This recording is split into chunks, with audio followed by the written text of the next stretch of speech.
প্রিয় ষষ্ঠ শ্রেণীর শিক্ষার্থীরা, পড়াশোনা করি চ্যানেলের পক্ষ থেকে তোমাদেরকে অনেক অনেক অভিনন্দন। আমরা আজকে তোমাদের 6.2 অনুশীলনীর 2026 সালের নতুন বইয়ের যে নমুনা প্রশ্নের 3টা সংক্ষিপ্ত প্রশ্ন রয়েছে, এটা লাস্ট পার্টের ক্লাসটা করছি।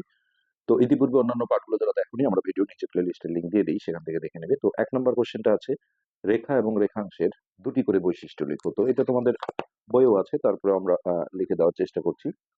তো এইভাবে যদি পয়েন্ট করো যে রেখা আর সরল রেখা কিন্তু একই।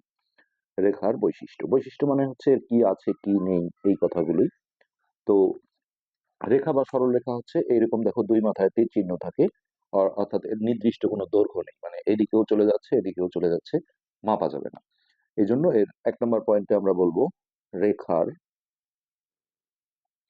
নির্দিষ্ট, নির্দিষ্ট কথাটা কিন্তু বলতে হবে, মানে সুনির্দিষ্ট বা স্পেসিফিক, নির্দিষ্ট কোনো দৈর্ঘ্য নেই। ঠিক, দৈর্ঘ্য নেই মানে আবার প্রস্থও নেই। প্রস্থ তো আসলে এই দিকটা হয়, এটাও নেই, প্রস্থ নেই, যাই হোক দৈর্ঘ্য নেই, এটা আমরা দিলাম। 2 নম্বর পয়েন্টে আমরা দেব যে এই দেখো যেটা রেখাংশ, এর কিন্তু কোনো মাথায় তীর হয় না। এই এই যেগুলো তীর হয় না, এগুলোকে বলা হয় প্রান্তবিন্দু। তো রেখার কোনো কোনো প্রান্তবিন্দু নেই। ওই তীর থাকলে এগুলোকে প্রান্তবিন্দু বলা যাবে না, প্রান্তবিন্দু নেই। এই হচ্ছে রেখার দুটো বৈশিষ্ট্য। এরপর রেখাংশের ক্ষেত্রে আসো। এই যে এটা হচ্ছে রেখাংশ, রেখাংশের বৈশিষ্ট্য, এগুলো পার্থক্য আকারে আসতে পারে, তখন আমরা ছক করে ঘর করে দেব। হ্যাঁ, তো রেখাংশের ক্ষেত্রে দেখো নির্দিষ্ট দৈর্ঘ্য আছে, যেহেতু দুই মাথায় বন্ধ করা আছে, এটা মাপা সম্ভব। তাহলে রেখাংশের নির্দিষ্ট নির্দিষ্ট দৈর্ঘ্য আছে। আর এর মাথাগুলো যেহেতু কোনো তীর চিহ্ন নেই, তাহলে দুইটা প্রান্ত বিন্দু আছে, এটা আমরা বলবো রেখাংশের রেখাংশের দুইটি প্রান্ত বিন্দু আছে। এটা 2 নম্বর কোশ্চেনে যেটা বলা হয়েছে যে একটা ত্রিভুজ আঁকো, যে কোনো মাপের একটা ত্রিভুজ, এবং চাঁদার সাহায্যে 3টা কোণ পরিমাপ করে দেখাও যে ত্রিভুজটির কোন 3টির সমষ্টি 180 ডিগ্রি। তাহলে আমরা এটা জানি, বা সপ্তম শ্রেণীতে গিয়ে আমরা শিখবো যে একটা ত্রিভুজের 3টা কোণ যদি মেপে যোগ করা হয় চাঁদার সাহায্যে মেপে, এটা অবশ্যই 180 ডিগ্রি হবে। তো এটা তোমরা পেন্সিল দিয়ে করবে, আমি জাস্ট কলম দিয়ে করছি। এটা কিন্তু কোনো টেনশন করার কিছু নেই যে কেমন ত্রিভুজ আঁকবো, যে কোনো মাপের ত্রিভুজ আঁকলেই যদি মাপাটা তোমার ঠিক থাকে চাঁদা দিয়ে, আমার মাপাটা আমরা শিখিয়ে দিচ্ছি। ধরো এটা এবিসি নামকরণ করলাম। তো কোণের নাম বলা নিশ্চয়ই তোমরা শিখেছো যে এই কোণটাকে বলতে গেলে হয় বিএসি বলতে হবে, নাহলে সিএবি, অথবা এক অক্ষরে বললে শুধু এ কোণ। আবার এই কোণটাকে বলতে গেলে এবিসি অথবা সিবিএ, এক অক্ষরে বললে বি কোণ। মানে যে বিন্দুতে কোণ হবে তার সেই অক্ষরটাকে মাঝখানে রাখতে হয়। এই কোণটা এসিবি বা বিসিএ, অথবা এক অক্ষরে বললে সি কোণ। এবার আমরা চাঁদা দিয়ে দেখো মাপা শিখাচ্ছি। এই যে এই কোণটা যখন মাপতে যাবো, এই কোণের দুইটা রেখাংশ আছে, এটা একটা এটা একটা, দুইটার যে কোনো একটা, এই যে নিচের যে একটা রেখাংশ আছে দেখো চাঁদায়, এইটার সাথে মিলিয়ে নিতে হবে।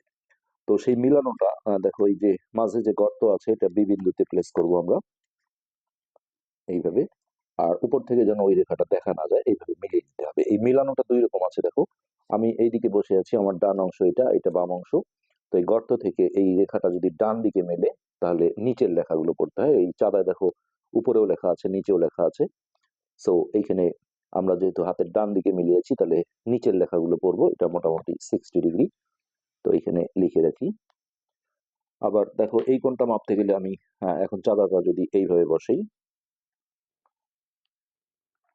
এই যে, তাহলে এখন কিন্তু আমার বাম অংশে মিলেছে। বাম অংশে মিললে আমাকে অবশ্যই উপরের লেখাগুলো পড়তে হবে। এই যে উপরে দেখো 50 ডিগ্রি।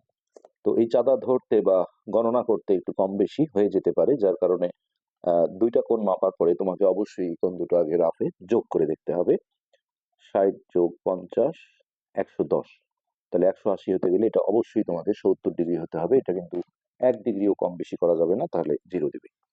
এখন এইটা খাতা ঘুরিয়ে নিয়ে আমি হাতের বাম বা ডান যে কোনো দিকে মিলাতে পারি। তো 70 ডিগ্রি আমাকে আনতেই হবে। তো এই দিকে যদি আমি বসাই, তাহলে এখন দেখো হাতের বাম দিকে আমার এই রেখাটা মিলছে, তাহলে উপরের লেখা পড়তে হবে, এই যে দেখো পুরো 70 ডিগ্রি। আবার আমি হাতের ডান দিকে যদি মিলাতে চাই, তাহলে খাতাটা আরেকটু ঘুরিয়ে নিয়ে হ্যাঁ, এই যে এইভাবে যদি বসাই তাহলে এখন আমার হাতের ডান দিকে আছে, তাহলে এই যে নিচের লেখা পড়তে হবে, এই দেখো 60 এর পরে 70। তো এইটা 1 ডিগ্রি 2 ডিগ্রি কম বেশি হলেও তোমাকে মেকআপ করে অবশ্যই যোগফলটা যেন 180 হয়। এই জন্য এই দুইটা কোণ মাপার পরে তোমার যেটা 60 আর 85 আসতে হবে তা না, যে কোনো মাপ আসতে পারে। এই দুটো আগে রাফে যোগ করে নেবে, তারপর 180 থেকে বিয়োগ দিয়ে কত হয় সেই তৃতীয় কোণটা কিন্তু ততই হতে হবে। এখন নিচে আমরা একটু লিখে দেব চিত্রে, এটা ত্রিভুজ চিহ্ন, ত্রিভুজ এ বি সি এ এক অক্ষরে যদি দাও তাও হবে এ কোণ সমান 70 ডিগ্রি, বি কোণ হচ্ছে 60 ডিগ্রি, সি কোণ 50 ডিগ্রি। এখন এই তিনটা কোণকে আমাদের যোগ করে দেখাতে হবে। এ কোণ আমরা কিন্তু আগেই যোগ করে দেখেছি, 180 ডিগ্রি হয়েছে। তো 70 যোগ 60 যোগ 50, 6 5 11 12 13 14 15 16 17 18, 180 ডিগ্রি। এটি কিন্তু আমাদের অ্যান্সার। এরপর লাস্ট সংক্ষিপ্ত প্রশ্ন যেটা, সেটা হচ্ছে 3 নাম্বার। এটি কিন্তু আমাদের আজকের এই পার্টের, এই চ্যাপ্টারের লাস্ট পার্টের ক্লাস। তো এখানে বলা হয়েছে 40 ডিগ্রি কোণের পূরক কোণের মান। তো পূরক কোণ মানে হচ্ছে দুইটা কোণ যোগ করে যদি 90 বা এক সমকোণ হয় 90 ডিগ্রি, তাহলে তাদেরকে বলা হয় পূরক কোণ। তার মানে দুটি সংখ্যার সমষ্টি 90, তার মধ্যে একটা 40 হলে আরেকটা অবশ্যই 90 থেকে মাইনাস করলে পাওয়া যাবে। এখানে আরেকটা অপশন আছে প্রশ্ন, সেটা আমরা পরে করছি। আগে আমরা এইভাবে লিখি, 40 ডিগ্রি এর পূরক কোণের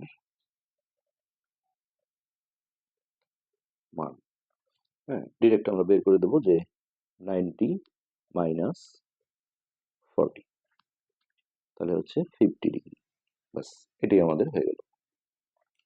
আর পরবর্তী প্রশ্নে যেটা বলেছে 60 ডিগ্রি এর সম্পূরক কোণ, তাহলে 60 সম্পূরক মানে হচ্ছে দুইটা কোণ যোগ করে 180 ডিগ্রি বা দুই সমকোণ হতে হয়।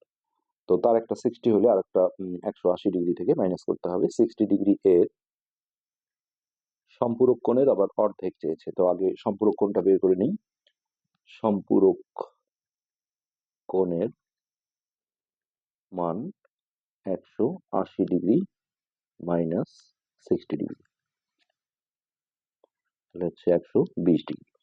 তাহলে এর আবার অর্ধেক, তাহলে অর্ধেক মানে 2 দিয়ে ভাগ করা, অতএব এর অর্ধেকের মান 120 ভাগ 2, তাহলে হচ্ছে 60 ডিগ্রি। এই এই দুটোই আমাদের অ্যান্সার। এই 50 ডিগ্রি একটা অ্যান্সার, আর একটা হচ্ছে 60 ডিগ্রি। তো এই ছিল আমাদের আজকের পাঠের আলোচ্য বিষয়। আজকে এ পর্যন্তই। ধন্যবাদ।